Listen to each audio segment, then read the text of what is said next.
Nilabasan na siya ng husto bago nalaman na hindi pala ang asawa niya ang tumutnak sa kanya. Yan ang kwento natin ngayon. Mag-follow sa Tambay Diaries TV para sa buong kwento. Tara at basahin na natin.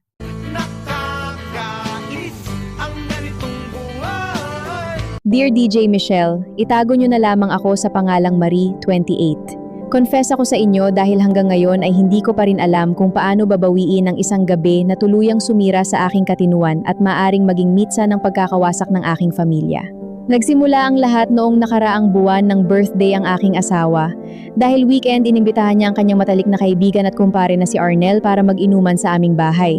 Kilala si Arnel na malapit sa aming pamilya kaya naman kampante ako ng gabing iyon habang nag-aayos ng mga ligpitin.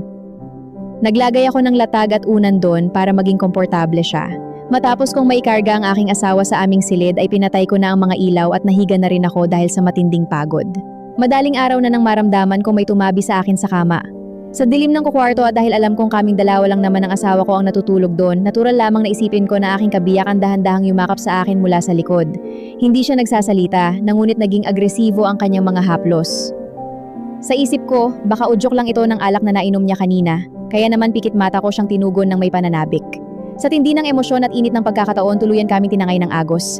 Ramdam ko ang kakaibang tindi ng gabing iyon hanggang sa marating namin ang rurok at kapwa kami nakaranas sabay na nilabasan. Ngunit matapos ang ilang sandali ng pagbawi ng hininga, doon na ako naliwanagan. Nang dahan-dahang gumalaw ang lalaki upang humiga sa aking tabi, natamaan ng kaunting liwanag mula sa bintana ang kanyang mukha.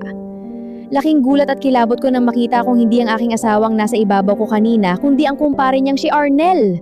Napatakip ako sa aking bibig sa tindi ng shock at takot. Gusto kong sumigaw ngunit nangkinginig ang buong katawan ko.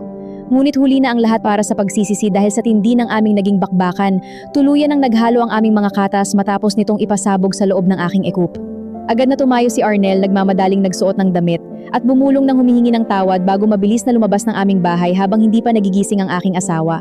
Naiwan ako mag-isa umiiyak at pilit na hinuhugasan ng aking kepsyas na tila ba mabubura nito ang katotohanang naganap. Litong-lito ako ngayon. Natatakot ako na baka magbunga ang gabing iyon dahil alam kong sinabugan ako ng husto ni Arnel ng kanyang mod tax at doon pa sa loob ng kepyas ko. Ano ang gagawin ko kung sakaling mabuntis ako? Bigyan niyo ako ng payo dahil parang mababaliw na ako sa kaiisip. Hindi lahat ng ngiti, masaya. Hindi lahat ng tahimik, okay. Minsan, isang simplang kamusta ka ang makakapagligtas ng isang taong unti-unti nang sumusuko. Ang Green Psych ay paalala na lahat ng emosyon ay valid at higit sa lahat, mental health matters. Wear yours now. Kunwari ka pa Marie, baka may pagnanasa ka talaga kay Arnel. Talagang hinayaan mo paputukan ka sa loob.